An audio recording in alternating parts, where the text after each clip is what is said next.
Je vous soumets, comme prévu,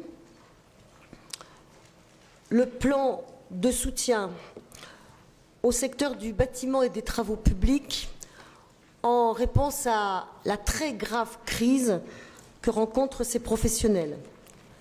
Nous nous mettons en situation de combat aux côtés des entreprises et aux côtés des salariés du BTP, car depuis 2008, ils n'ont pas connu de situation plus grave que celle qu'ils connaissent aujourd'hui. Et dans les travaux publics, c'est encore pire que dans le bâtiment. Les baisses de commandes sont extrêmement fortes et il n'y a quasiment plus de commandes publiques aujourd'hui pour les travaux publics. Nous nous mobilisons à travers ce que sont nos leviers et c'est pour cela que je vous propose à la fois des mesures de soutien financier qui sont propres à nos politiques de façon à permettre de garantir et de faciliter la trésorerie des entreprises aujourd'hui très malmenées. Et par ce biais-là, nous allons intervenir notamment auprès des plus petites entreprises et auprès des artisans. Je vous propose, vous l'avez vu aussi, que nous mobilisions notre volet de sécurisation des salariés à travers le dispositif former plutôt que chômer.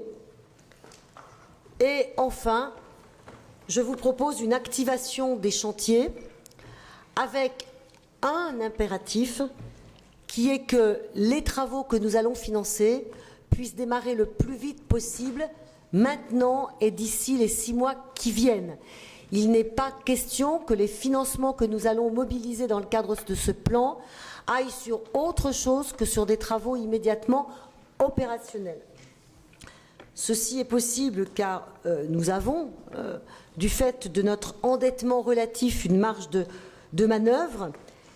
Et c'est ainsi que je vous propose 35 millions pour un effet levier aboutissant à des dépenses de 210 millions sur l'ensemble du territoire. Ceci à l'issue d'un travail partenarial mené avec les collectivités, à commencer par les départements, qui ont passé en revue tous les travaux qui sont en cours dans les communes, et notamment dans les communes rurales, pour pouvoir répondre à cet appel. Je pense que c'est une manifestation de notre réactivité, mais qui devra être relayée et par un plan national et par un plan européen si nous voulons avoir un espoir que la situation se redresse dans l'investissement de ces professions. Il nous faudra en même temps être très vigilants sur le fait que ce soit des entreprises locales qui bénéficient de ces travaux. Je le sais. Nous ne serons pas maîtres d'ouvrage de ces travaux, donc il nous faudra, notamment dans les conventions que nous passerons avec d'un côté les collectivités, de l'autre côté les bailleurs sociaux, il nous faudra, à mon avis, être très vigilants sur les modes d'attribution de ces marchés, notamment par le biais des allotissements qui a très bien fonctionné sur les deux chantiers dont nous avons eu la maîtrise d'ouvrage récente, Thémis Sciences qui se termine et la Cité des Arts, où sur ces 2 chantiers, ce sont des entreprises locales qui ont bénéficié des travaux. Ce matin, j'ai eu l'occasion de présenter ce plan à la presse avec les professionnels du bâtiment et des travaux publics et qui ont marqué les choses en disant que dès demain, ils allaient s'emparer de ce plan dans leurs fédérations respectives pour les faire remonter au niveau national et pour que le niveau national interpelle les autres régions. Et ce sont les professionnels qui ont calculé ce que pourraient être les emplois sauvegardés.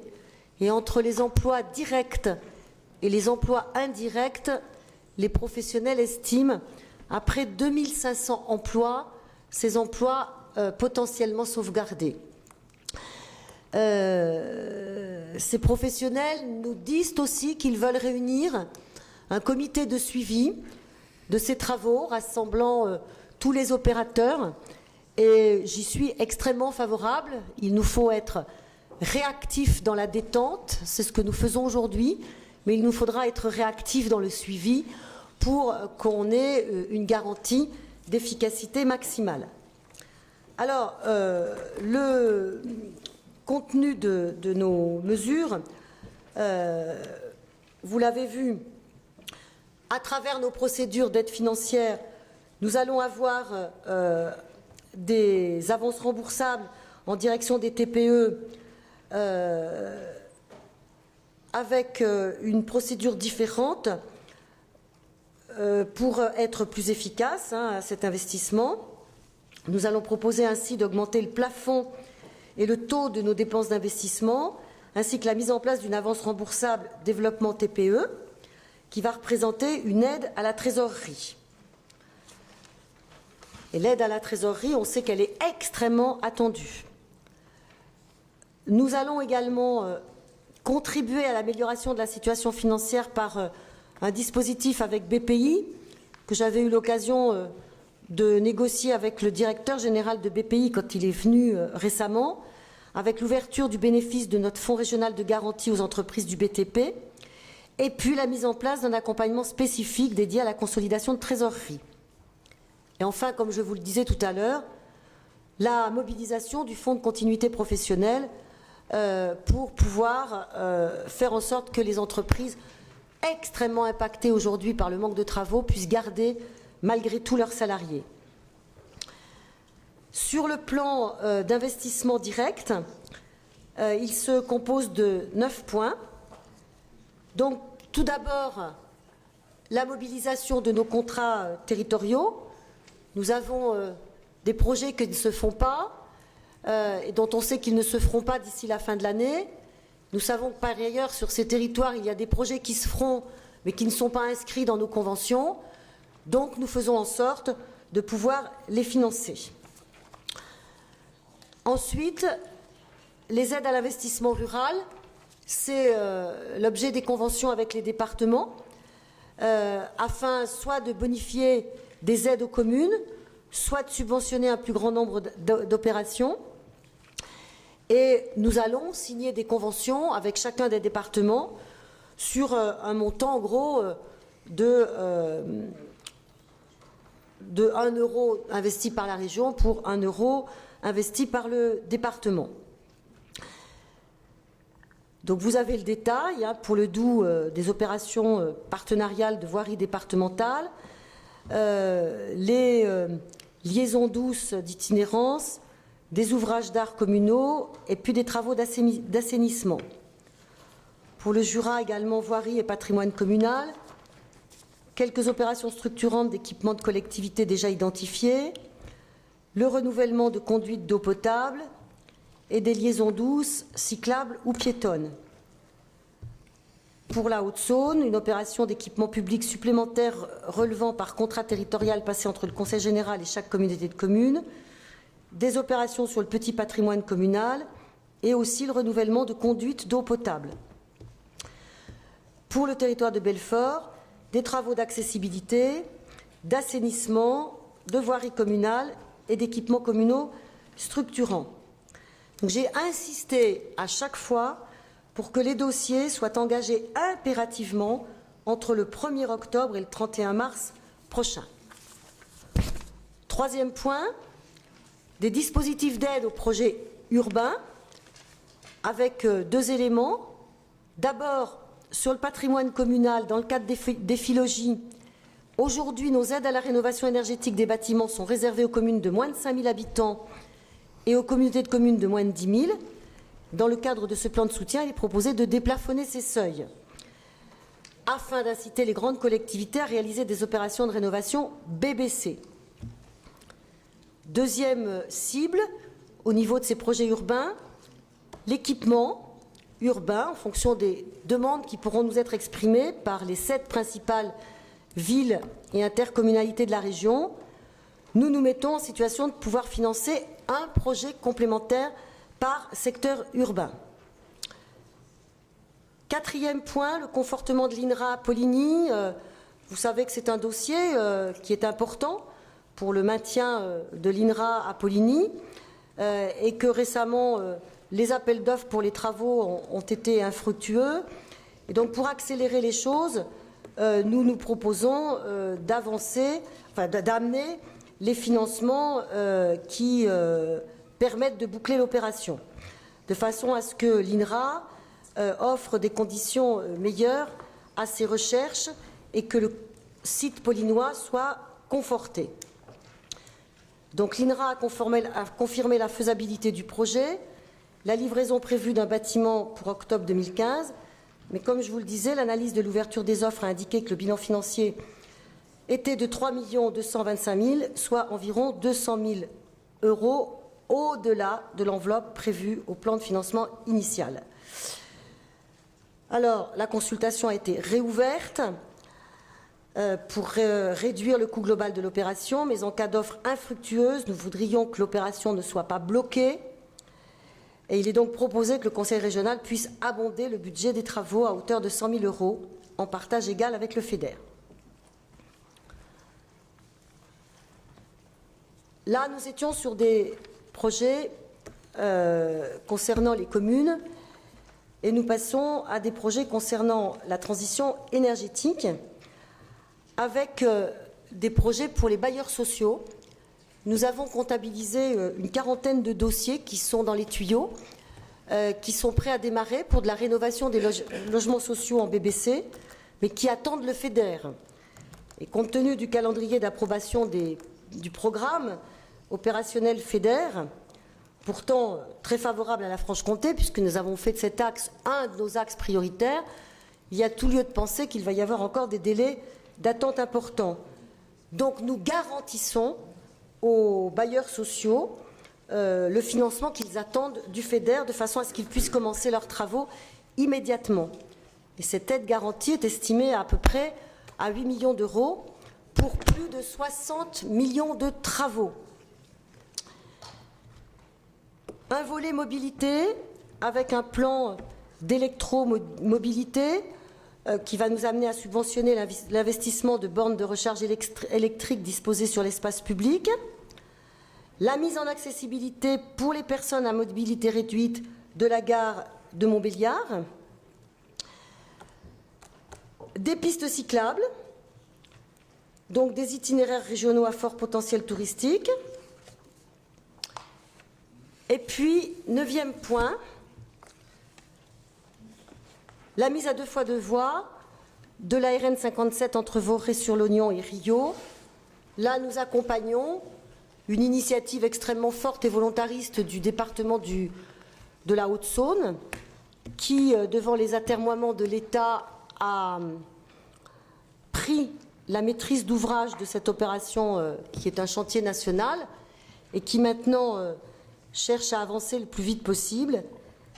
Et donc le financement que nous pourrons amener à hauteur de 12 millions d'euros, soit 25% des coûts hors taxes au département, va permettre d'accélérer le chantier. Voilà l'essentiel des points que je soumets à votre vote. Sylvie Vermeillet. Merci Madame la Présidente. Nous avons écouté avec attention la déclinaison de ce plan. C'est une mesure que notre groupe va voter, bien évidemment. Je souhaite néanmoins, au nom de mon groupe, vous apporter quelques remarques, à la fois sur le fond et sur la forme.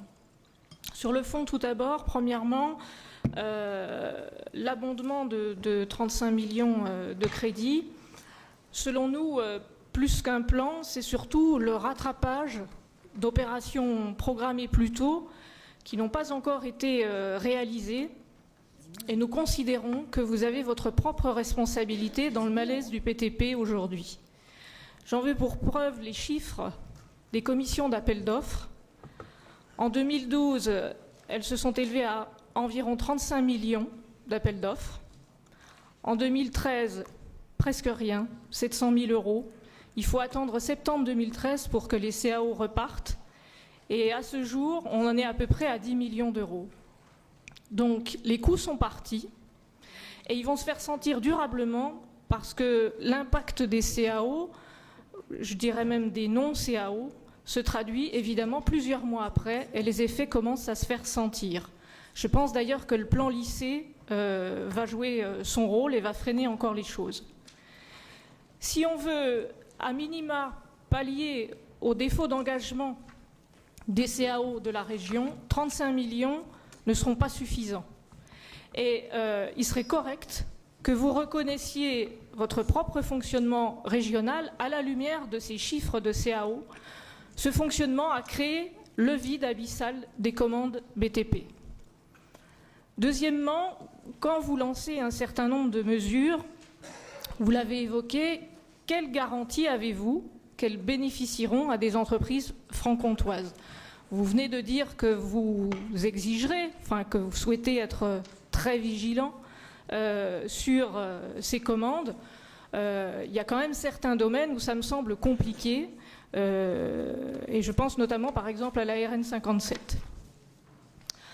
Troisièmement, en commission économie, il a été insisté sur le respect des clauses d'insertion dans les marchés d'appel d'offres.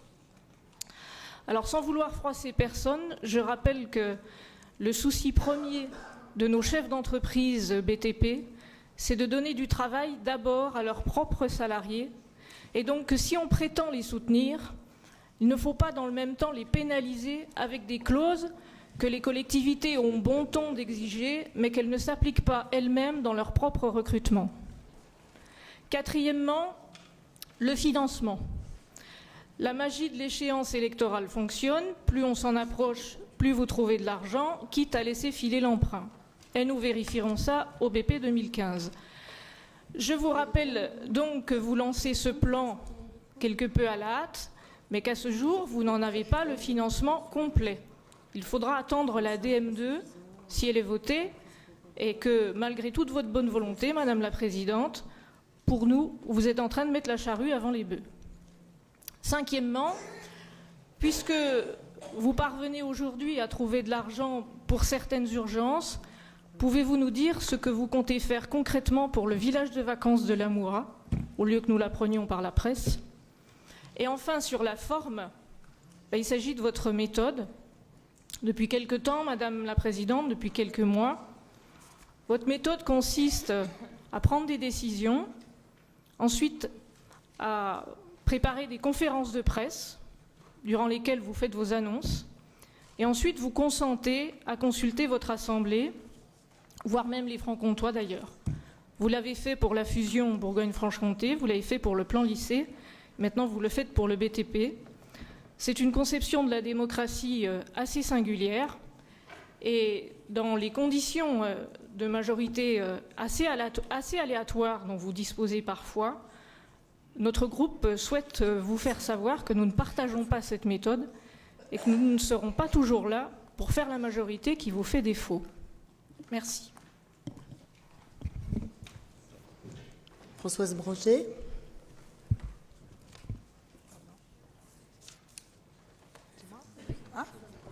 Je n'ai pas entendu. Madame la Présidente, en complément de ce qu'a dit Sylvie Vermeillet et de sa très bonne intervention que nous partageons tous, nous vous avons déjà signalé à plusieurs reprises lors des budgets votre manque d'investissement, notamment en direction de l'aménagement du territoire et puis de l'équipement régional. On le dénonce à chaque fois. Donc aujourd'hui, vous preuvez... Excusez-moi, j'ai pas entendu. Le manque d'investissement sur quoi? Le manque d'investissement à chaque orientation budgétaire ou au budget.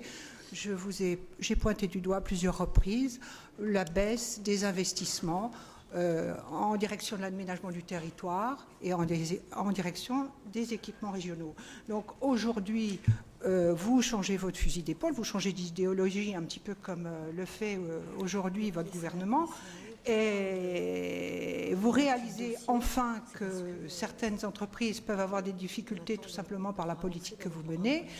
eh bien, que vous en aperceviez, c'est bien, parce que comme ça, ça nous permettra de voter pour une bonne décision qui va en direction des entreprises, parce qu'aujourd'hui, celles qui créent de la richesse et de l'économie, c'est encore que les entreprises. Mais malgré tout, ces entreprises qui, vous le reconnaissez, subissent une très grave crise comme elles n'en ont pas connue depuis très longtemps, mais je dirais que ces entreprises sont en difficulté tout simplement par leur manque de compétitivité. Et à quoi est dû leur manque de compétitivité? À la lourdeur des charges et à l'alourdissement des charges que vous avez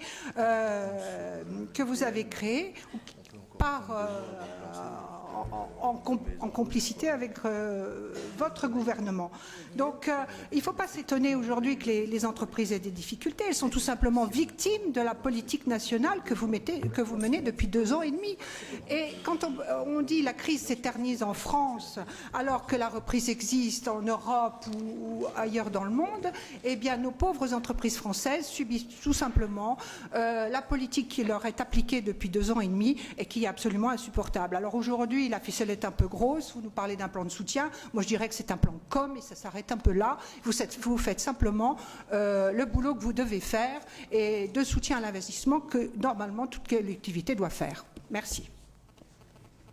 Dites donc, c'est sans appel. Moi, ce matin, j'étais avec le président de la Fédération du bâtiment et avec le président de la Fédération des travaux publics. J'ai pas eu le sentiment d'être dans de la com. Hein. Mais alors vraiment pas du tout. Madame Montel.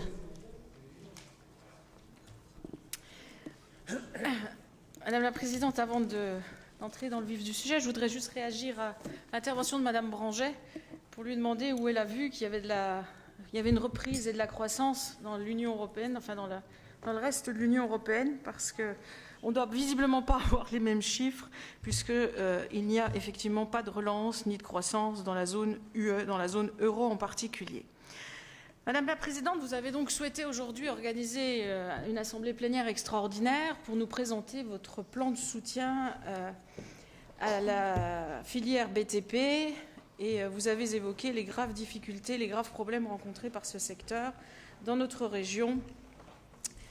Je dois vous dire mon étonnement, Madame la Présidente, étonnement parce que cela fait, hélas, bien des années que le secteur du BTP connaît de grandes difficultés, qui sont d'ailleurs, il faut bien le dire, plus structurelles que conjoncturelles, mais j'y reviendrai dans un instant.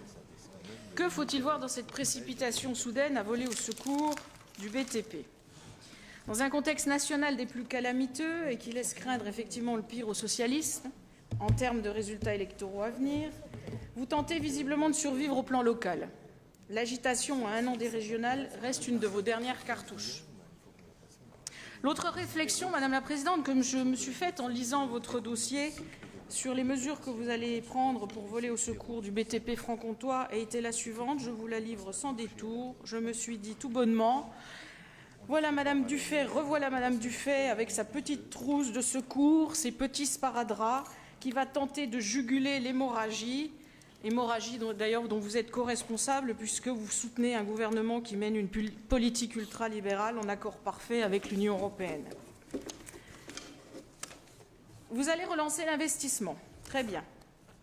Moi, j'aimerais, Madame la Présidente, que nous abordions les problèmes de fond. Parce que dans votre propos liminaire, je vous cite, vous avez eu cette phrase « les entreprises très très malmenées ». Vous avez parlé des entreprises très très malmenées, mais seulement vous avez oublié de donner les causes. Vous avez parlé des conséquences, mais certainement pas des causes. Moi, j'aimerais très sincèrement qu'on ait un débat de fond sur les causes qui font qu'aujourd'hui, le secteur du BTP, comme l'ensemble du tissu économique français, est dans la situation catastrophique dans laquelle il se trouve. Alors, il y a évidemment, quels sont les problèmes qui sont rencontrés par cette filière du BTP, plus particulièrement? Il y a d'abord des problèmes liés au travail au noir. Il y a la fameuse directive européenne 96/71/CE, dite des travailleurs détachés. Il y a aussi des problèmes de formation, Madame la Présidente. Il y a aussi, quand vous avez évoqué tout à l'heure, le problème de l'investissement. Bon. Les collectivités territoriales, jusqu'à preuve du contraire, sont les derniers gros investisseurs et qui permettent encore aux entreprises de survivre. Bon. Vous avez évoqué les marchés publics. Alors vous avez dit, voilà, on va faire des allotissements, ça marche très bien et tout ça. J'aurais envie de vous dire, ça marche tellement bien qu'on voit la situation d'aujourd'hui. Vous savez que les États-Unis ont mis en place le SBA depuis 1953, qui fait qu'une partie des commandes publiques américaines sont réservées aux petites et moyennes entreprises américaines à hauteur de 20, suivant les secteurs, à hauteur de 20 à 40%. Vous savez comme moi que le cadre de l'Union européenne interdit justement de mettre en place ce genre de protectionnisme. Je sais bien que vous n'aimez pas le mot, mais en tout cas ce genre de priorité nationale pour nos entreprises. Vous avez évoqué, c'est d'ailleurs bien regrettable, et je pense que c'est une des raisons essentielles pour lesquelles nous nous trouvons aujourd'hui dans cette situation. Vous avez évoqué, moi c'est quelque chose qui me fait bondir, vous parlez d'emploi local, vous parlez d'entreprise locale, Madame la Présidente. Mais quand on est une entreprise du BTP, quelle que soit sa taille, et qu'on se retrouve à avoir, d'ailleurs on le voit dans tous les... Moi je vous invite les uns et les autres, bon, à aller par exemple sur le chantier de l'hôpital Médian Belfort-Montbéliard. Vous me direz s'il y a beaucoup de conducteurs d'engins qui sont de nationalité française. Et moi, je vous invite à aller à Thémis. Oui, mais alors attendez, non, mais c'est pas les mêmes proportions de chantier. Ah, c'est quand même un gros chantier. Non, mais le problème, c'est qu'il y a la directive détachement, qui est une directive légale. On est bien d'accord. Bon, voulue par l'Union européenne. Cette directive détachement pose un gros problème de fond parce que d'abord, je pense qu'elle est quand même responsable, en partie responsable du développement du travail au noir, puisqu'elle engendre un dumping social, une perte de compétitivité pour les entreprises, qui, dans le contexte économique actuel, fait que certains sont tentés de passer la ligne rouge.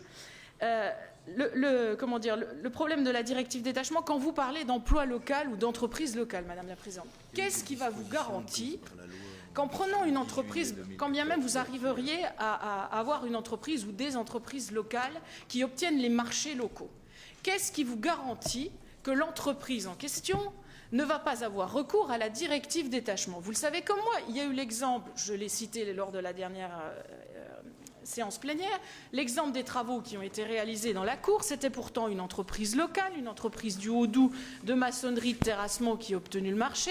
Elle a eu recours à la directive détachement à des travailleurs qu'elle a fait venir, qu'elle a sous-traité avec une entreprise du Portugal qui a envoyé des travailleurs portugais réaliser une partie des travaux dans la cour du Conseil régional.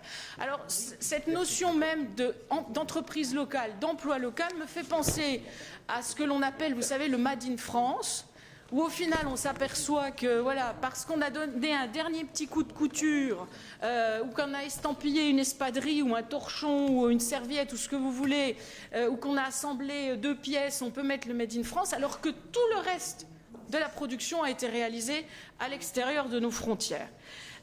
Moi, j'assimile les propositions que vous nous faites aujourd'hui, c'est le même problème que j'ai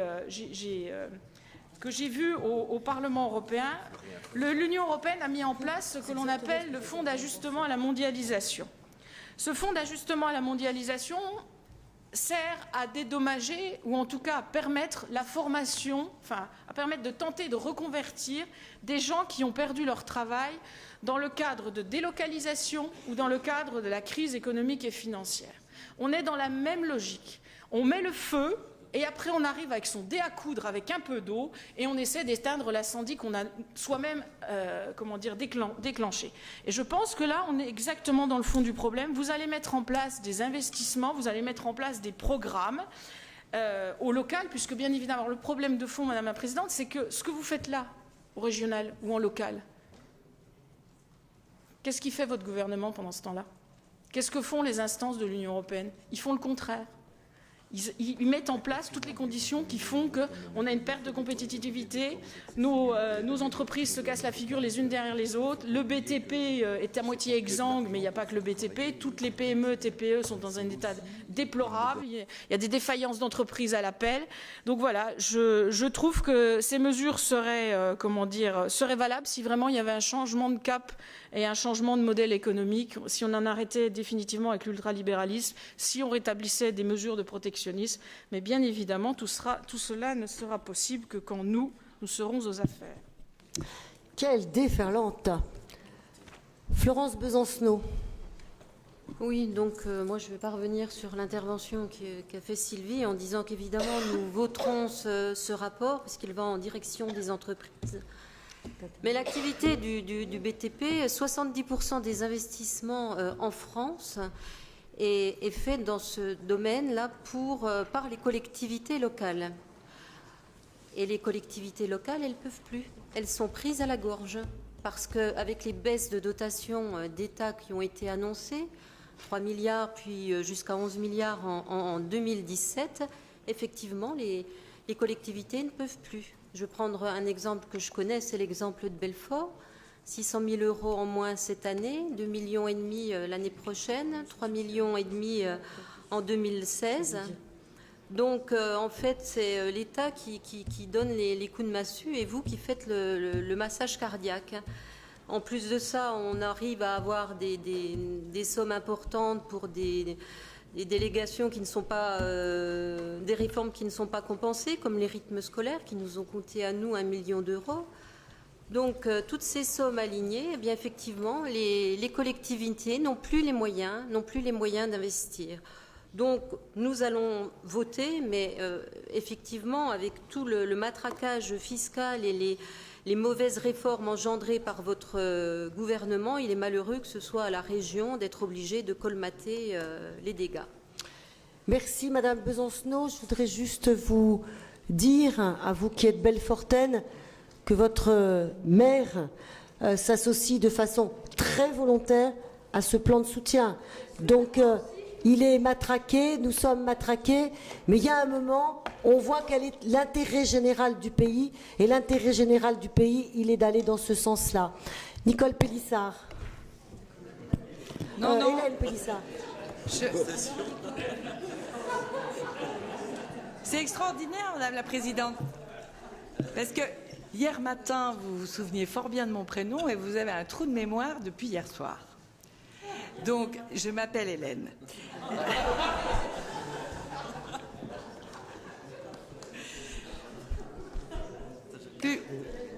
Plus sérieusement, Madame la Présidente, bien évidemment, je m'associe à ce qu'a dit Sylvie Vermeillet, Françoise Blanchet et Florence Besancenot, qui a tout à fait raison lorsqu'elle parle de l'absence de l'État auprès des collectivités locales. Bien, moi je voudrais revenir d'une façon plus pragmatique sur le petit 2 de ce rapport, dans lequel vous nous dites « La région interviendra à un niveau financier différent pour chaque département en fonction de la capacité de chacun et de ses priorités. » Alors, ensuite, les priorités sont indiquées. En revanche, nous ne savons rien sur le niveau financier. Alors, pour le Doubs, comme pour le Jura, comme pour la Haute-Saône, comme pour le territoire de Belfort, il y a des mesures communes en voirie communale, en assainissement. Alors, est-ce que les taux d'intervention seront les mêmes dans les départements selon les thèmes, ou bien est-ce que c'est un marchandage, mais n'y voyez pas de côté péjoratif, quoique, entre les présidents de conseils généraux et vous, pour fixer la hauteur de votre aide? Est-ce que vous avez déjà parlé avec eux? Comment est-ce que ça va se passer à ce niveau-là? Monsieur Genre.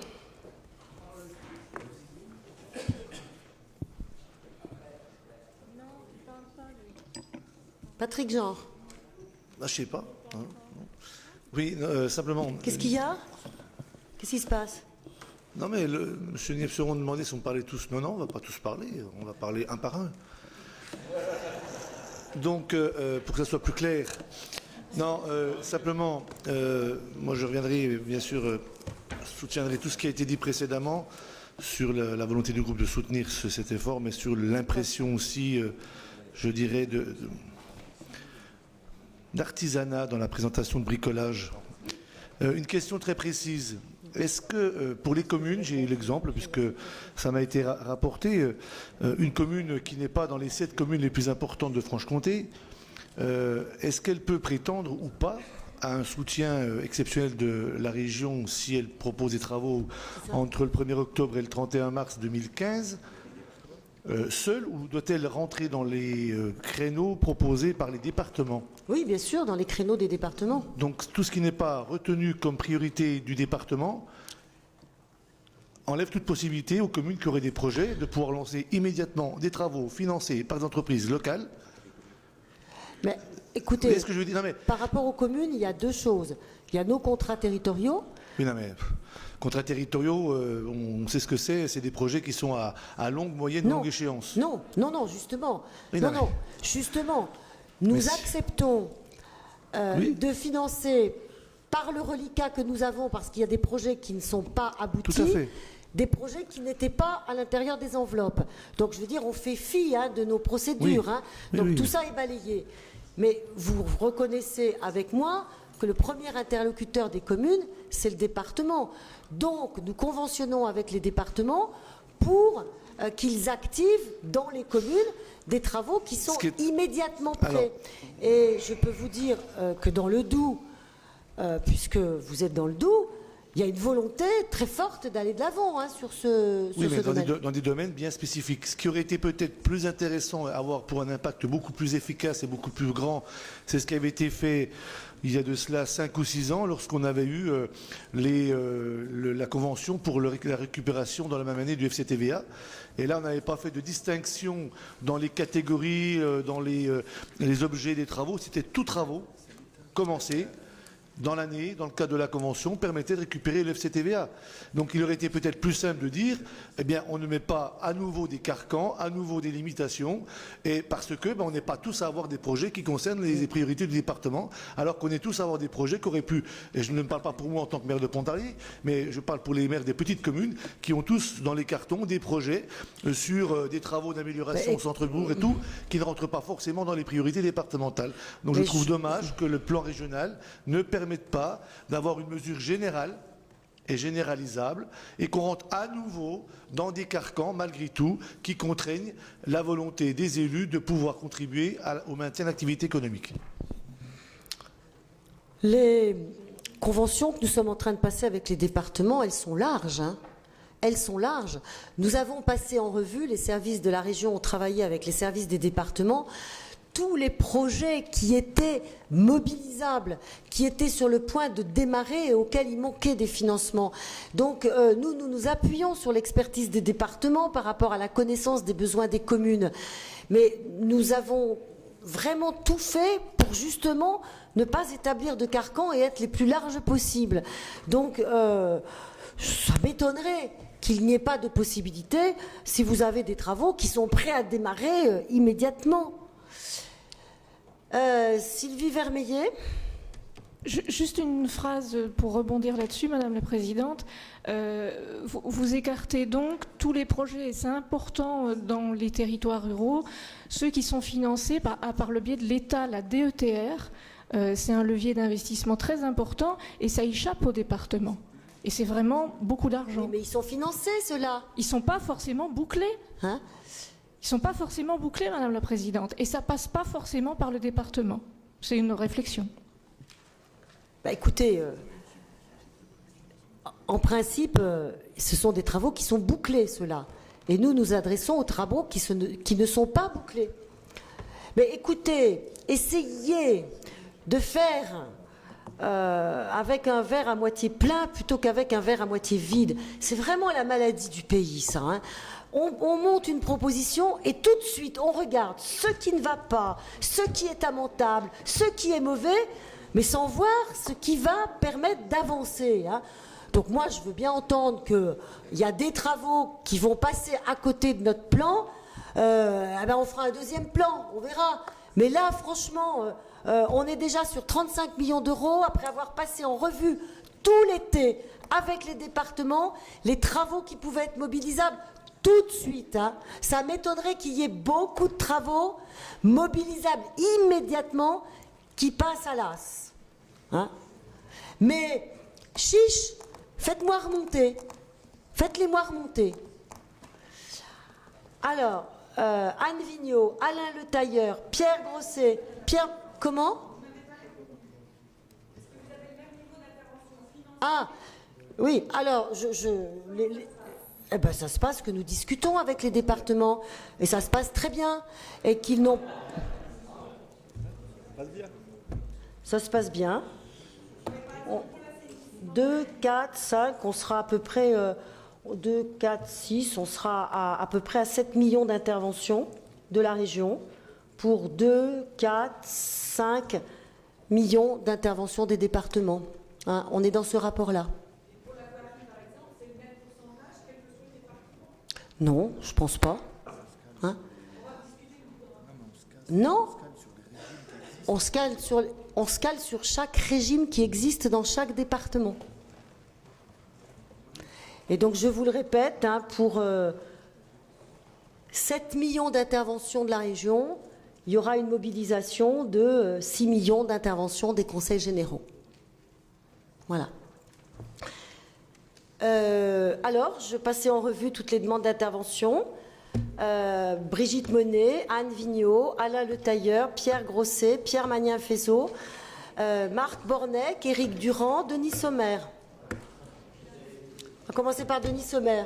Allez.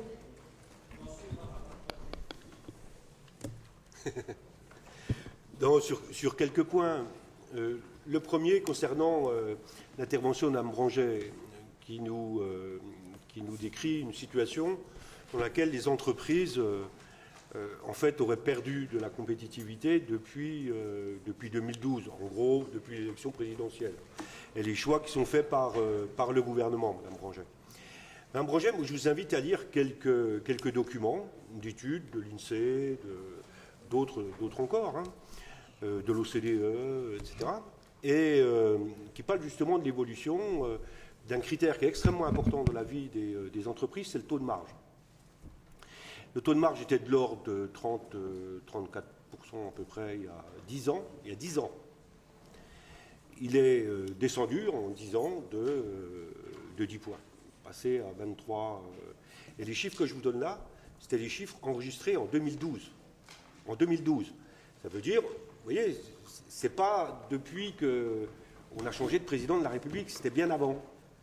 Et il me semble que ce n'était pas la même majorité qui était au pouvoir à l'époque. Parce que il y a un mal dans notre pays qui est beaucoup plus, en réalité, beaucoup plus complexe que ce que vous voulez bien décrire. Et donc la question de la reconstitution des marges dans les entreprises, oui, en effet, elle est absolument posée. Et ça passe par toute une série de facteurs. Mais il en est un qui... il y a une décision importante qui a été prise par le gouvernement, c'est le CICE.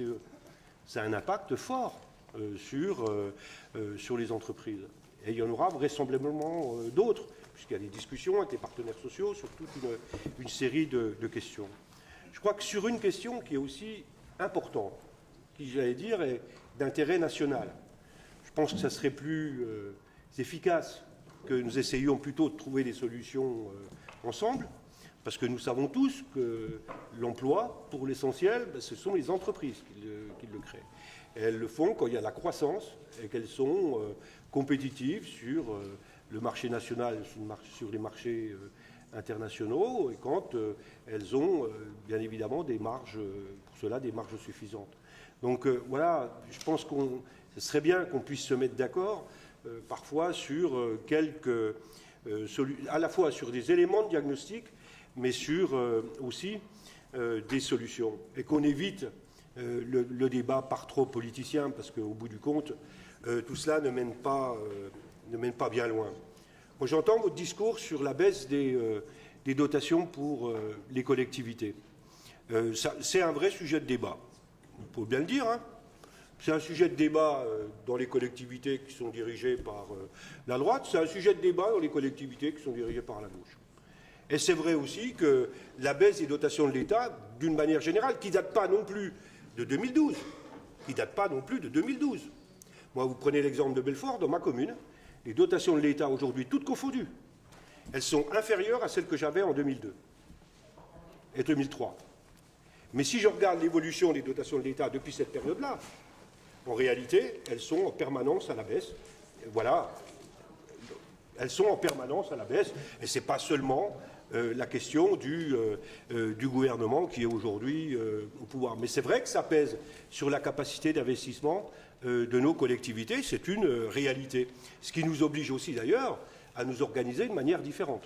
Et je pense que tout ce qui vise à mutualiser aussi toute une série de moyens pour nous redonner aussi des marges qui nous permettent justement de refinancer de l'investissement et la bonne démarche. Et par exemple, dans l'aire urbaine, la démarche pôle métropolitain, agence de développement commune, etc., va dans le bon sens. Et je pense que c'est un travail utile qui est engagé. Mais il ne faut pas non plus oublier quelle est la situation de la France. C'est vrai que la dette elle a explosé ces 10 dernières années, et tout particulièrement depuis 2008. C'est aussi une réalité. C'est aussi une réalité. Alors que, vous voyez, là je vois Mme Branget qui rit et qui dit « ça y est, il est en train de nous refaire le coup du bilan, etc. » Mais je vais avoir je vais te dire un discours qui va peut-être vous surprendre. Moi, je suis persuadé qu'avec la crise de 2008, il fallait quelque part augmenter aussi le déficit. Parce que s'il n'y avait pas, on affaiblissait trop l'action publique, l'intervention publique, l'intervention de l'État, on risquait d'être dans une logique d'aggravation de la crise. Et le choix qui a été fait pour partie dans notre pays à cette époque-là, il a été fait dans nombre de pays européens. Là où on peut avoir une discussion, Mme Branget, c'est quand on augmente la dette et qu'en plus, on diminue les recettes à travers une réforme fiscale. À l'époque, madame, qui diminuait de manière considérable. C'est là-dessus qu'il pouvait y avoir débat. Et ça, je pense que c'était un très mauvais choix et qu'on paye aussi quelque part aujourd'hui. Alors, est-ce qu'on va s'en sortir tout seul dans le pays, en France? Non. On est dans une économie complètement ouverte, et ouverte en particulier en direction de l'Europe. Et le discours aujourd'hui, qui est celui du gouvernement français, qui consiste à dire à nos amis allemands, mais à d'autres aussi en Europe, discours d'ailleurs soutenu par les Italiens, pour partie par les Espagnols et par d'autres pays, consiste à dire qu'il faut une politique de relance beaucoup plus active, beaucoup plus dynamique à l'échelle de l'Europe, est un discours, à mon avis, profondément juste. Et il faut soutenir ce discours-là. On a besoin de l'Europe pour tirer l'économie. Alors j'entends nos amis verts qui disent « ouais, mais attention, on va faire de la croissance, il ne faut pas faire la croissance n'importe comment ». Je suis d'accord aussi, parce que c'est sur les questions d'efficacité énergétique, d'énergie renouvelable, d'isolation des bâtiments, enfin, etc., etc. C'est sur ces questions-là qu'il faut mettre le paquet dans les années qui viennent, et l'Europe peut avoir un rôle très important à jouer dans ce domaine-là. Alors, ensuite, il y a la question de la crise du bâtiment. Mais là encore, elle ne date pas de 2 ans, la crise du bâtiment. Elle date de 2008-2009. 2008-2009. Et on a vu le bâtiment, parce que le bâtiment, c'est certes les investissements publics, et vous avez raison de rappeler que c'est 70% de l'investissement public, ce sont les collectivités territoriales, mais c'est aussi l'investissement privé. Et la réalité, c'est que depuis 2008-2009, y compris l'investissement privé, il se réduit, il diminue, année après année, malgré la baisse des taux d'intérêt, des conditions de financement qui sont extrêmement intéressantes. C'est-à-dire que la crise de confiance en matière d'investissement, elle est beaucoup plus ancienne que ce que vous voulez bien dire. Et pourquoi on a bien tenu en Franche-Comté? Parce qu'il y a eu beaucoup de grands travaux qui ont été réalisés dans la dernière période. Le TGV, l'autoroute, le Centre régional d'art contemporain, Thémis Sciences, etc. Il y a eu énormément de gros chantiers de cette nature. Si bien que tout ça, quelque part en Franche-Comté, on a absorbé le choc conjoncturel national. Il a été mieux absorbé en Franche-Comté. Sauf que ces gros chantiers, pour une part, eh bien, ils sont terminés. Mais tout le monde constate aussi que le marché de l'immobilier, par exemple, c'est un marché qui est... tous ceux qui sont élus locaux constatent qu'aujourd'hui, une opération de 10 logements, 20 logements, 30 logements, on a énormément de difficultés à la commercialiser. Eh bien, ça pèse sur le bâtiment, ça pèse sur les infrastructures autour, enfin voilà, donc ça touche le BTP, le bâtiment et les travaux publics. Donc, on fait un travail utile quand on met en place ce plan de relance. Alors après, bien sûr, il faut que ça profite aux entreprises locales. Ben évidemment, si on met en place ce type de plan, ce n'est pas pour faire venir en masse des travailleurs détachés. On est tous d'accord là-dessus, bien évidemment. Bien évidemment. Et je ne dis pas qu'on peut tout empêcher. On ne peut pas tout empêcher. Après, le droit européen, il nous plaît pas. Ceci étant, pour une part, il s'impose à nous. Alors, comment on fait dans ce cadre-là? Eh bien, on a quelques outils. Et je ne suis pas d'accord avec Sylvie Vermeillet quand elle parle de la clause d'insertion. Quand on discute avec les professionnels, notamment les fédérations du bâtiment et des travaux publics, ils nous l'ont confirmé aujourd'hui. Ils ont dit au contraire, la clause d'insertion, elle nous sert. Elle nous sert. Bien évidemment, c'est l'avis des professionnels.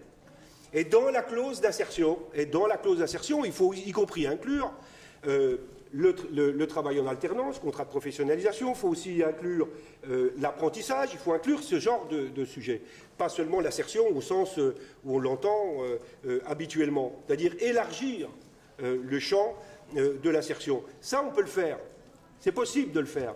Et donc, il faut qu'on soit attentif sur nos cahiers des charges pour que, sur y compris des critères comme ceux-là, eh bien, nos entreprises puissent être, c'est un mot qu'on ne doit pas utiliser, mais peut-être privilégiées par rapport à d'autres. Et puis, faisons attention aussi aux, vous savez, les prix très très bas et tout ça, et au bout du compte, il y a de la malfaçon, il y a du procès, il y a tout ce qu'on veut. Ce n'est pas tout non plus toujours un critère d'efficacité. Donc la question de la clause d'insertion, il faut la travailler, mais elle est absolument indispensable. Voilà, donc c'est l'avis, je vous dis, des professionnels. Maintenant, il faut y donner le contenu qu'il faut. Voilà, je ne serai pas plus long. Il y a quand même une question. L'allotissement, il faut aussi éviter, sur tous nos projets, y compris quand ils ont une dimension importante, de travailler en entreprise générale, c'est-à-dire avec un appel d'offres global. Parce que, pour le coup, très vite, ça peut être de très très grosses entreprises nationales qui après sous-traitent avec toutes les conséquences que cela entraîne en termes de prix. Et comme les prix sont très bas, on retombe à nouveau entreprises détachées, etc. Voilà, travailleurs détachés, etc. Donc il faut des allotissements qui soient les plus détaillés, les plus précis possibles, qui permettent à nos entreprises locales de répondre sur les différents lots. On sait le faire, on sait le faire. Alors, on l'a fait à Thémis, on l'a fait au Centre régional d'art contemporain. Alors, ça a été très mal fait à l'hôpital, j'en conviens. Et il faut protester, y compris, voilà, il faut le dénoncer pour éviter, y compris que ça recommence. Oui, mais on sait le faire, on sait le faire. Donc, faisons-le et travaillons bien avec nos collègues des autres collectivités qui, pour l'essentiel, vont assurer la maîtrise d'ouvrage pour que ce plan il bénéficie bien aux entreprises de la région. Merci. Donc, Pierre Magnin-Fézot. Oui, Madame la Présidente, chers collègues, le groupe socialiste républicain Gauche Solidaire approuve vivement l'initiative exemplaire de réactivité et d'ambition de la présidente des régions d'apporter par la collectivité un soutien supplémentaire à l'activité économique en région. Aller au-delà des 140 millions d'euros investis chaque année par le Conseil régional de Franche-Comté sur nos territoires, assouplir, élargir les dispositifs actuels de soutien financier pour en permettre l'accès aux PME et TPE. Ouvrir 35 millions d'autorisations de programme et ainsi permettre plus de 200 millions de travaux dans les tout prochains mois, cela veut dire de l'activité pour les entreprises, du BTP en grande difficulté. Non pas depuis le 6 mai 2012, comme Madame Branget a tenté maladroitement de nous le faire croire, mais depuis le début de la crise en 2008, si je cite le président de la Fédération des bâtiments travaux publics du Jura, 450 emplois, dit-il, ont déjà été perdus dans ce secteur depuis le début de la crise en 2008, dit-il. Voilà, et l'allotissement, Denis Sommer vient de le rappeler, il est mis en œuvre et il permettra aux entreprises locales de se positionner plus favorablement.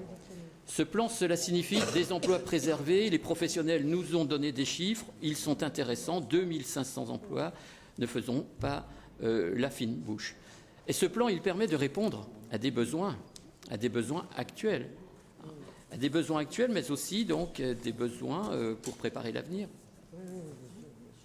Ce que je voudrais dire aussi, ce sont des emplois préservés, mais ce sont aussi des compétences qui sont maintenues sur notre territoire.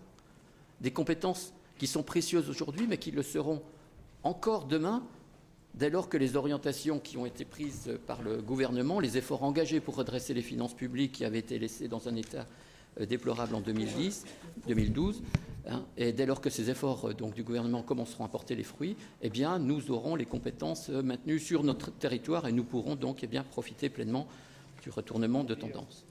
Ce plan de soutien, ce sont des réponses concrètes, rapides, apporter aux attentes, aux besoins de nos concitoyens. Investir pour répondre aux besoins de proximité exprimés par les Francs-Comtois et le volet investissement local y pourvoira. Investir pour soutenir le pouvoir d'achat des plus modestes avec donc une action exemplaire en matière d'efficacité énergétique des logements, tout en conservant une exigence de qualité au niveau des travaux réalisés. Investir pour accroître l'autonomie de nos concitoyens, avec une action exemplaire en matière d'efficacité énergétique des logements, tout en conservant une exigence de qualité au niveau des travaux réalisés. Investir pour accroître l'autonomie de nos concitoyens, avec une action exemplaire en matière d'efficacité énergétique des logements, tout en conservant une exigence de qualité au niveau des travaux réalisés. avec des mobilités accessibles, adaptées et sécurisées. Répondre à des besoins actuels, mais aussi préparer l'avenir et en ce sens, conforter la présence de l'INRA à Poligny, c'est bien donc préparer l'avenir de notre territoire. Ce plan de soutien, nous le voyons aussi comme un signe d'espoir qui est donné. Parce que dans une période où les bonnes nouvelles sont rares, où les collectivités, comme Mme Besancenot vient de le faire, ne peuvent plus investir, dit-elle, eh bien ce plan est un message. C'est celui de notre volonté d'agir, de notre détermination à affronter les difficultés et de notre capacité à intervenir au service du territoire et de nos concitoyens. Et cette capacité, c'est celle de pouvoir travailler, non pas à la hâte, mais de façon réfléchie, concertée, pragmatique, avec les acteurs locaux, avec les élus locaux des 4 départements, avec les professionnels. Et cette capacité, c'est celle de pouvoir continuer à investir, et nous pouvons le faire. Nous pouvons le faire parce que notre situation financière à la région est saine. Alors, on entend, les collectivités ne peuvent plus investir, la région peut investir, il faut le dire, hein, et nous ne nous gargarisons pas de notre notation positive, ni de notre capacité de désendettement. Pour nous, ce n'est pas un objectif, mais c'est un moyen d'agir dans la bataille de l'emploi en Franche-Comté, une bataille qui doit tous nous mobiliser aujourd'hui et demain dans le suivi de ce plan. Et nous souhaitons effectivement que cette initiative pilote puisse être relayée, déclinée au niveau national et européen. Voilà, Madame la Présidente. Merci. Alors, autrement, Brigitte Monet. Merci, Madame la Présidente. Donc, dans ce plan de relance du bâtiment et des travaux publics, nous ne pouvons que nous féliciter de la prise en compte par notre région des difficultés rencontrées par le bâtiment et de l'engagement de garantir aux bailleurs sociaux un financement au cas où ils n'obtiendraient pas une aide du FEDER. Se féliciter pour 2 raisons. Tout d'abord, parce qu'il serait regrettable de mettre un frein à la dynamique de rénovation de haute qualité, rénovation BBC des bâtiments sociaux. Un exemple, en 2013, nous avons eu plus 67% de projets de rénovation financés, rénovation de logements sociaux. Et redonner du pouvoir d'achat à nos concitoyens avec cette rénovation et les gains énergétiques que cela engendre est bon pour l'emploi. D'autre part, dans l'effet levier sur l'emploi, et c'est bien de ça dont il est question dans ce plan, est considérable. Avec un coefficient multiplicateur de 30, coefficient le plus fort de toutes les actions engagées dans le plan, et un chiffre généré de 60 millions d'euros hors taxes. Donc cette partie du plan est l'expression d'une vision sur le futur, celle qui nous permettra aussi de relever ce grand défi du changement climatique. Merci beaucoup. Je n'ai pas l'habitude de faire des cocoricots, mais en vous entendant, Brigitte, je pense à ce que j'ai découvert il n'y a pas très longtemps, et j'ai d'ailleurs eu l'occasion de m'en entretenir avec une journaliste ce matin.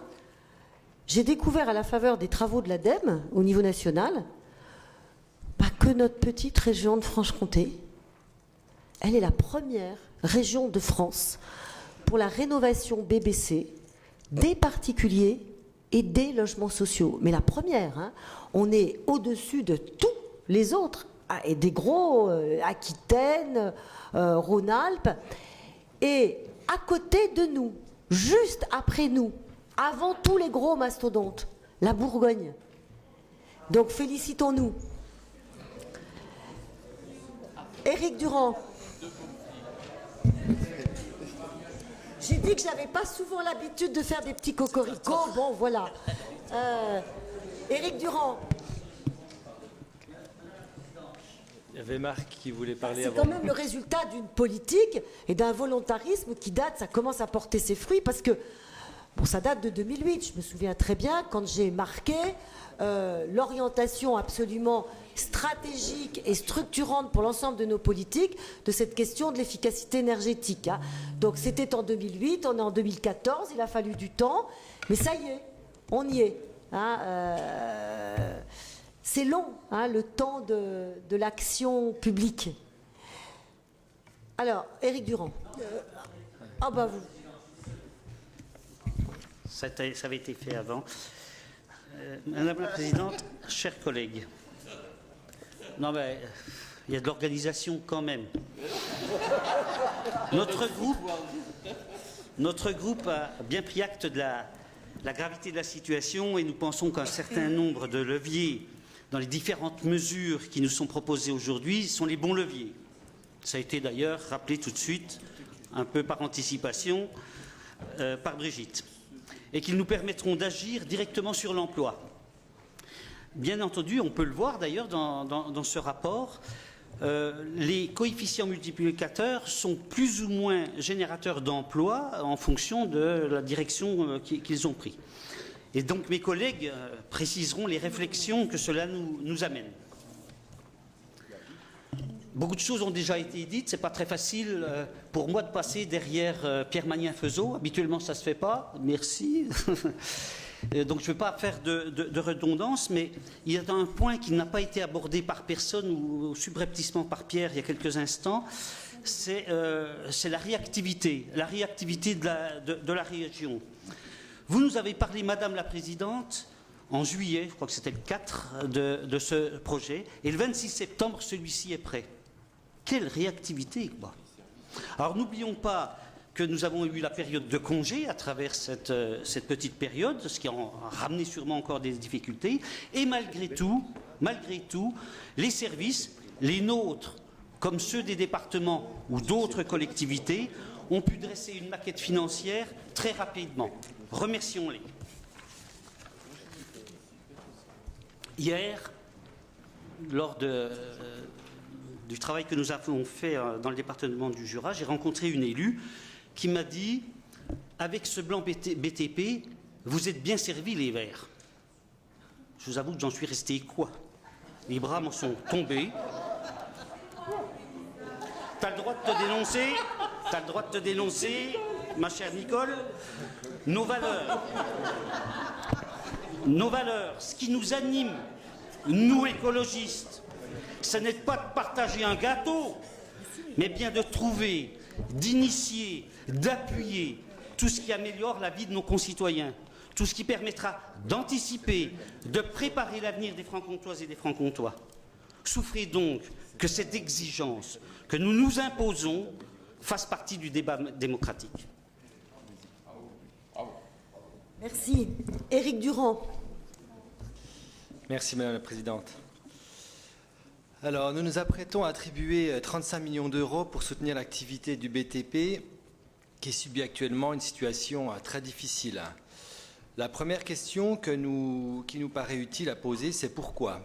Pourquoi le carnet de commandes de ces entreprises est-il désespérément si peu rempli ? Eh bien, parce que, comme leur nom l'indique, les entreprises du BTP réalisent des travaux publics. Et actuellement, elles n'ont plus de commandes publiques. Et pourquoi n'en ont-elles plus ? Eh bien parce que les collectivités, premiers investisseurs en France, sont soumis à une baisse drastique de leur dotation et que l'État lui-même investit moins. Il y a donc quelque chose d'assez utopique sur le principe à vouloir éponger à nous seuls, sur 6 mois d'activité, un vrai problème structurel de l'économie du BTP, qui dépend logiquement de la commande publique. Comment envisage-t-on la suite de ce plan au-delà des 6 mois des travaux engagés ? Il est urgent, nous semble-t-il, d'envisager l'avenir économique de ces entreprises au-delà de l'aide ponctuelle que l'on leur apporte aujourd'hui. La seconde question, qui découle d'ailleurs de ce raisonnement, est devant les centaines d'emplois et de TPE menacés par cette situation grave que nous déplorons, faut-il colmater les brèches ou réorienter notre économie ? En d'autres termes, les collectivités sont-elles condamnées à imaginer des travaux d'infrastructure, doublement de voies, autoroutes, LGV, pour donner des emplois certes fondamentaux pour ceux qui les occupent, mais non pérennes, ou bien doivent-elles réorienter l'économie vers des activités plus durables, participant ainsi à la transition écologique de notre économie. Mais il y a le long terme, oui, et puis il y a l'immédiat. Et voilà, on est là, effectivement. Cela nous amène à la troisième question. Pourquoi ne pas investir dans des travaux orientés plus significativement vers de l'efficacité énergétique? Nous avons en Franche-Comté, comme ailleurs, un parc de bureaux, de logements et d'équipements publics, dont ceux de notre collectivité, qui ne répond pas du tout aux exigences thermiques du XXIe siècle. Si on abondait plutôt notre plan bâtiment avec ces sommes, nous répondrions à la forte exigence que nous nous sommes fixés en termes d'efficacité énergétique, tout en permettant de maintenir ou créer un grand nombre d'emplois dans le secteur du bâtiment. Je rappelle à ce titre que le secteur du bâtiment est davantage pourvoyeur d'emplois que les travaux publics. Par exemple, 15 emplois créés pour 1 million investis dans l'efficacité énergétique, contre 8 emplois créés pour 1 million investis dans les TP, en comprenant le ferroviaire, et qui descendent à 6 millions si on exclut les investissements ferroviaires. De manière plus précise, nous distinguons plusieurs orientations de ce plan qui nous paraissent en effet vertueuses. L'augmentation du plafond et le taux de dépenses d'investissement, ainsi que la mise en place d'une avance remboursable pour les TPE, nous semblent aller dans le bon sens. De même que l'ouverture du Fonds régional de garantie des entreprises au BTP et le dispositif de consolidation de la trésorerie, ainsi que les fonds de continuité professionnelle. Nous sommes par contre beaucoup plus circonspects sur le volet investissement de ce plan, qui privilégie davantage les travaux publics que les travaux du bâtiment. Nous allons ainsi financer de nombreux trottoirs, routes, bordures, aménagements divers et 25% des 9,5 km de 2x2 voies, en dépit de nos compétences propres que nous soutenons assez peu finalement dans ce plan. Concernant la mise à 2x2 voies entre Vorel-sur-l'Ognon et Rio, nous tenons à préciser que nous nous sommes toujours opposés à ce type d'équipement parce qu'il ne correspond pas à notre conception de l'aménagement du territoire. Amener de plus en plus de voitures dans un goulet d'étranglement que constitue forcément une entrée de ville, c'est bien déplacer le problème et non le résoudre. Pour un coût moindre que notre participation de 12,5 millions à cet investissement, nous pourrions rénover l'ancienne voie ferrée de Deffsey et créer également un parking relais vers Deffsey. Cette voie ferrée qui pourrait d'ailleurs être empruntée par le tram de la ville, l'agglo plutôt. Ah ouais, nous on raisonne pas à 6 mois, c'est sûr. En ces temps de disette financière où l'on est obligé d'expliquer que tel ou tel investissement est repoussé, comment expliquer que l'on dégage 35 millions pour réaliser les travaux en dehors de nos politiques habituelles dans les 6 mois à venir? Je terminerai mon propos en disant que s'il existe un grand nombre de TPE dans ce domaine, dont je souhaite sincèrement voir continuer leur activité, je sais aussi que le BTP est caractérisé par la présence de multinationales ou de groupes importants qui se partagent les marchés. Parmi ces entreprises, les 2 plus importantes sont également propriétaires des sociétés d'autoroutes françaises, dont l'autorité de la concurrence a dénoncé récemment la rentabilité excessive, ce sont ces mots, depuis leur privatisation. Rentabilité qui s'élève entre 20 et 25%. Nous pensons donc que ces entreprises n'ont pas véritablement besoin de l'aide des collectivités pour survivre et nous voudrions croire qu'elles ne bénéficieront pas de cet argent public. Je vous remercie. C'est ce que je dis, il faut regarder le verre à moitié plein plutôt que le verre à moitié vide. Il faut avancer quand on est face à une crise comme celle-là. On n'a pas le droit de tergiverser. Je comprends parce que la plupart des arguments qui sont avancés sont des arguments effectivement qui méritent discussion.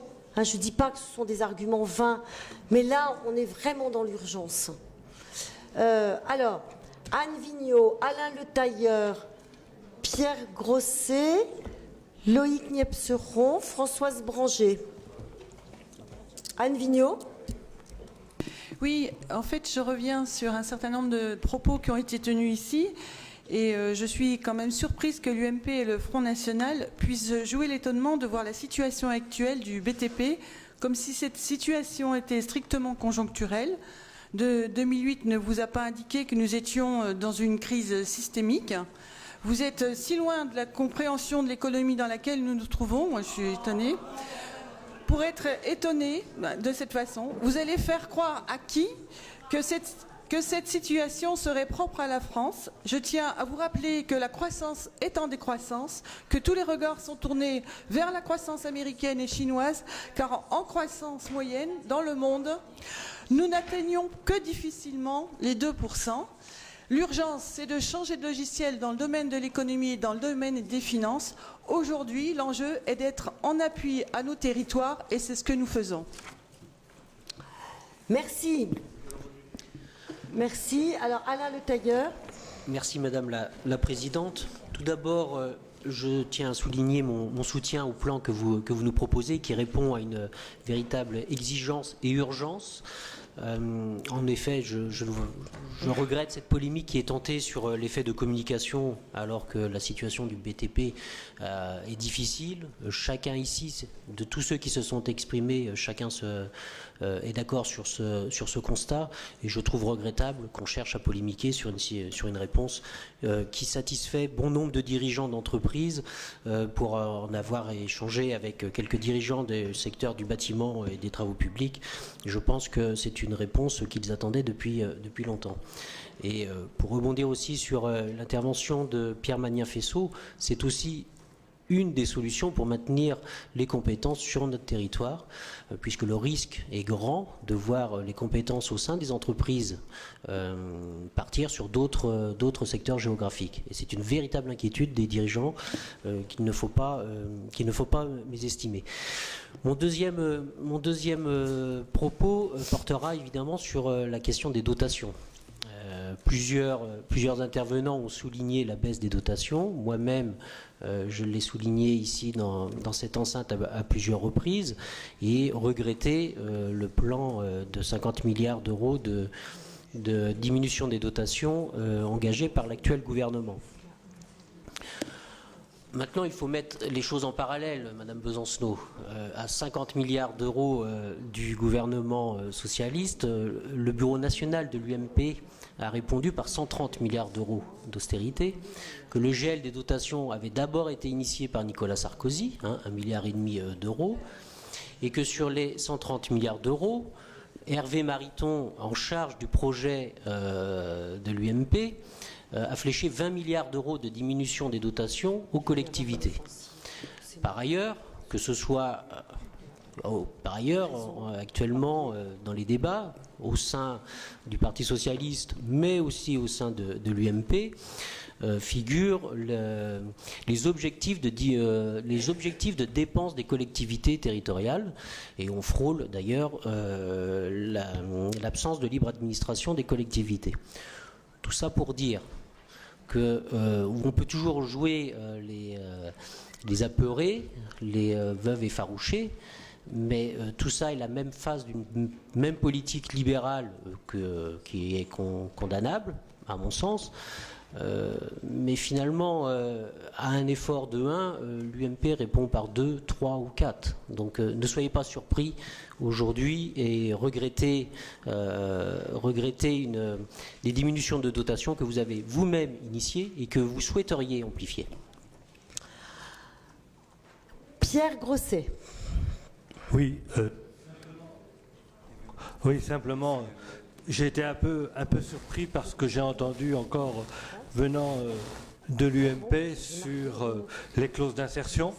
Je pensais qu'on avait aujourd'hui dépassé ces idées-là et que dès que ça va mal, ça pourrait être la faute des pauvres. Eh bien oui, on remet encore les clauses d'insertion comme si les clauses d'insertion avaient empêché les entreprises de prendre des marchés. Je trouve ça vraiment lamentable. Je croyais vraiment qu'on avait dépassé ce stade et j'avoue que je suis un peu déçu et que, à l'inverse, et je crois que Denis Sommer a répondu, il faut penser que c'est une chance. On a parlé d'emploi, on a parlé de signes d'espoir. Il n'y a pas de raison de laisser des gens sur le carreau en disant tout d'un coup ce qui était valable il y a 2 mois en mettant les clauses, ah ben maintenant on les supprime. Voilà, je trouve ça vraiment, je suis un peu choqué d'avoir entendu ce langage-là. Je pensais qu'il était dépassé. Merci pour ce coup de colère. Loïc Niepceron. Merci. Moi, je voudrais dire que j'ai entendu les bancs de l'opposition s'exprimer d'une façon orchestrale sur un dossier qu'ils approuvent, mais où ils essayent de trouver des arguties.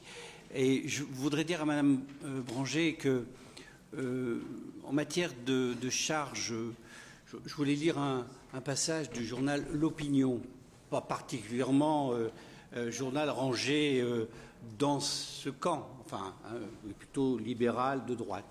Voilà, l'Opinion quotidien dit, après avoir interrogé 5000 entreprises françaises qui ont bénéficié pour la première fois du CICE, le crédit d'impôt compétitivité de l'emploi, vous savez qui l'a mis en place, hein, l'INSEE a pondu une note, rendez-vous compte, tout secteur confondu, près de la moitié des entreprises affirment que le CICE sera majoritairement utilisé pour investir. 34% des entreprises industrielles, 48% des entreprises de services jugent qu'il aura un effet positif sur l'emploi. Voilà pour la partie charge dont vous soulignez à mauvais titre, me semble-t-il, dans votre argumentaire, la faute à l'actuel gouvernement. J'ai entendu aussi Sylvie Vermeillet qui parle, parce que quand on vous écoute bien, vous avez des mots, vous ne pouvez pas vous en empêcher. Laissez filer l'emprunt. Laissez filer l'emprunt. Vaut mieux laisser filer l'emprunt. C'est ce que vous avez dit. Non, mais c'est ce que vous faites. Quand vous êtes en responsabilité, mais à la région, l'emprunt n'a jamais filé. Et il n'a jamais filé. Et aujourd'hui, est-ce une hérésie que d'emprunter sur une durée moyenne de 15 ans à un taux de 2,2%? Je vous pose la question pour soutenir l'investissement. Est-ce que c'est une hérésie?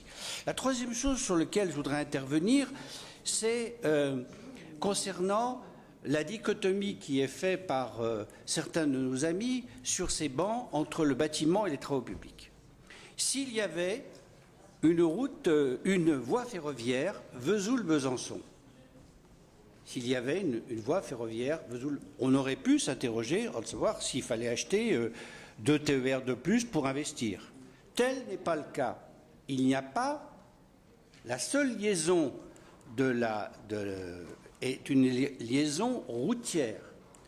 Si vous faites le voyage aujourd'hui sur la 57 depuis Vesoul, mais bien au-delà, puisque c'est une route nationale, vous apercevrez que de plus en plus le trafic augmente et que la situation devient dangereuse. Et au même titre qu'à une époque, moi j'avais soutenu, parce que j'étais déjà élu sur ces bancs, le projet de Dominique Voynet sur la mise à 2 fois 2 voies de la route nationale 19, qui continue d'ailleurs, et qui consistait à faire financer par l'État à 75% cette mise à 2 fois 2 voies et le reste par les collectivités locales, des départements, régions. Moi, je me réjouis que cette route fasse l'objet, dans une partie accidentogène, de crédits qui sont prévus dans le dit plan, puisque ces travaux sont prêts à démarrer. Enfin, j'ajoute qu'on peut toujours rêver mieux. Mais je termine mon propos par là où je l'avais commencé. La voie ferrée entre Vesoul et Besançon, c'est d'un coût de 500 millions d'euros. Voilà, c'est d'un coût de 500 millions d'euros.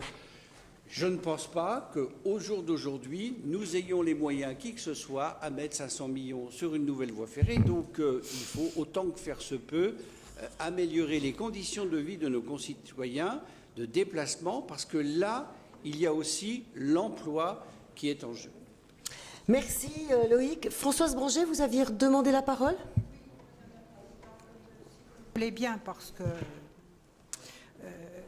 je voudrais réagir également à certains propos qui ont été tenus. Notamment, je voudrais remercier M. Magnin-Fesneau d'avoir enfin découvert ce qu'était un plan de relance, parce qu'il a suffisamment critiqué le précédent, celui qui avait été engagé par M. Sarkozy lors et du dernier gouvernement. Donc, il est vrai que ça a généré de la dette. Au plan de soutien.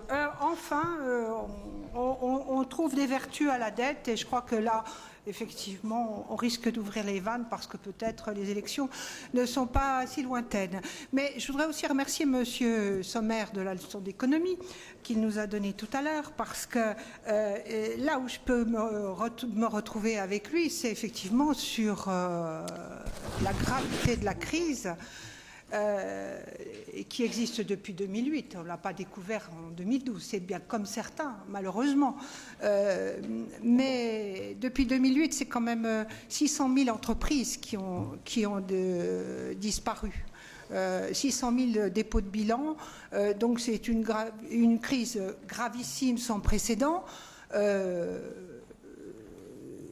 Il est évident que l'urgence, elle n'est pas d'aujourd'hui, elle existe déjà depuis longtemps, parce que le taux de marge dont vous faites état, il y a déjà bien longtemps que dans certaines entreprises, il est à 1 ou 2%. Donc on peut se féliciter aujourd'hui de la déclaration d'amour envers le bâtiment, mais franchement, c'est pas habituel. Mais tant mieux que vous le réalisiez, franchement. Mais je suis désolée, les 60 milliards de fiscalité supplémentaire aux entreprises, c'est pas nous qui les avons inventés, même si le CICE va effectivement peut-être pallier au remboursement de la fiscalité supplémentaire dont les entreprises ont été victimes. Donc simplement, je voulais rétablir les choses. Joseph Parnin, pour clôturer. Simplement 2 minutes, déjà pour signaler et rappeler que le rapport ne concerne pas que les projets d'investissement, qui sont quand même relativement importants, puisque c'est 35 millions qui vont générer des travaux pour 207. Je crois qu'il faut quand même retenir ça. Et puis il y a quand même les fonds de garantie, continuité professionnelle, etc. Je crois qu'on l'a un peu oublié parce que c'est quand même un volet global d'appui aux entreprises. Ce n'est pas uniquement favoriser les investissements et les marchés. Et donc, moi, j'aimerais qu'on arrive à retenir aujourd'hui que le Conseil régional, dans son unanimité, souhaite effectivement répondre de façon positive à une crise que traversent les entreprises du bâtiment en votant ce rapport. Merci. Merci, Joseph. Je ne m'attendais pas à ce que le débat soit si long, parce que je pensais que, mus par notre responsabilité régionale, nous ne pouvions que être mobilisés massivement et positivement autour de cette question. Alors, quand j'entends le procès qui nous est fait d'entrée de jeu par l'opposition en disant finalement c'est vous qui portez la responsabilité de la crise dans le bâtiment parce que vous n'avez pas assez investi, c'est vrai que les bras m'en tombent un peu, parce que je rappellerai quand même que depuis que nos dotations sont stabilisées et baissent, donc depuis plusieurs années, nous avons maintenu, ça a toujours été un choix, notre niveau d'investissement. Quand j'entends par ailleurs qu'au niveau des CAO, il n'y a plus rien qui se fait, comme l'essentiel des investissements qui sont décidés à travers les CAO, c'est les lycées, je voudrais quand même rappeler 2 chiffres. En 2013, nous avons atteint un montant de 50 millions d'euros, c'est-à-dire un montant jamais atteint, jamais, 50 millions d'euros, et qu'en 2014, le montant va être de 44 millions d'euros, encore supérieur à la moyenne des dépenses des 10 dernières années. Alors, faisons attention quand même à ne pas faire dire aux chiffres n'importe quoi. Et j'ajouterai, pour les lycées, je me souviens, sur les rangs de l'opposition, que n'a-t-on dit sur nos petits travaux, là je ne parle plus des grands travaux d'investissement, mais sur les petits travaux de maintenance, qu'on allait mettre à mal les entreprises locales, les artisans qui s'y retrouvaient plus. Je rappelle que pour cette année, nous avons triplé nos interventions et que nous sommes passés de 4 à 12 millions d'interventions pour les artisans locaux. Donc voilà, faisons attention, attention, quand on intervient pour descendre de façon plus politicienne que responsable une initiative comme celle que nous vous présentons. Alors, j'ai entendu, hein, je ne vois pas bien le rapport, mais j'ai entendu Sylvie Vermeillet m'interroger sur l'Amoura. Hein. L'Amoura, moi, elle n'est plus là, dommage. J'ai toujours dit que l'Amoura et le maintien du village de vacances de l'Amoura était une préoccupation pour le Conseil régional. Nous avons tout fait, il y a 4 ans, pour maintenir le village de vacances dans un esprit de service public. Nous avions même fait un projet de délégation de service public pour maintenir l'activité dans ce lieu au moment où on voyait que les communes adhérentes au syndicat mixte étaient en train de se retirer massivement. À ce moment-là, ce syndicat mixte a fait un autre choix, n'a pas voulu entendre notre proposition, qui était une proposition extrêmement volontariste. Et ce que nous avions prédit s'est passé, c'est-à-dire que l'investisseur privé qui a été privilégié par rapport au projet de service public que nous avancions, l'investisseur privé est en train de fermer la porte, mettant à mal un projet de tourisme social pérenne sur ce secteur, mettant en très grande difficulté les salariés. Et aujourd'hui, eh bien, nous ne sommes plus malheureusement dans la situation où nous étions il y a 4 ans. Et pour reprendre un projet qui débouche sur une exploitation pérenne, il faut absolument qu'un investisseur privé responsable et digne de ce nom se présente. Les collectivités, même si elles sont intéressées à accompagner les efforts, ne peuvent être seules à la manœuvre, mais la région est extrêmement attentive et nous sommes plus qu'attentifs parce qu'en ce moment nous faisons tout et nous déployons nos efforts et nos démarches pour que des investisseurs dont nous savons qu'ils ont à la fois une capacité d'intervention au niveau capitalistique et qu'ils sont en même temps mus par des considérations de développement local et de développement social, ce qui sied à un projet de tourisme social. Nous faisons tout pour que ces investisseurs puissent se positionner en leur disant que nous serons derrière eux. Nous travaillons aussi avec la CDC, donc c'est un sujet qui est totalement pris en compte avec énergie et vigilance par la région. Alors, je soumets aux voix ce rapport. Marc Bornec. Merci Madame la Présidente. Avant de soumettre le projet aux lois, je souhaiterais avoir une disjonction à l'intérieur de ce rapport, notamment sur la partie de la stimulation des investissements publics et disjoindre donc la mise à 2 fois 2 voies de la RN 57 entre Voray et Rio. Alors, je soumets ce rapport aux voix dans ces conditions, tout en le regrettant. Je soumets donc aux voix l'ensemble du rapport, sauf le point 9 concernant les travaux de la RN 57, qui est pour, qui s'abstient. Donc, abstention du Front National et autrement, l'ensemble de l'Assemblée est pour ce plan. Point 9, intervention sur l'ARN 57 de Rio à Voray, qui est pour. Oui, donc l'ensemble de la majorité socialiste, de la majorité UMP et du Front. De la majorité UMP, j'ai dit oui. Moi, ça vous fait du bien, non? Ça vous fait du bien, hein? Voilà, bah, prenez-le. La majorité socialiste, l'UMP, le Front National, qui s'abstient? L'ensemble des Verts.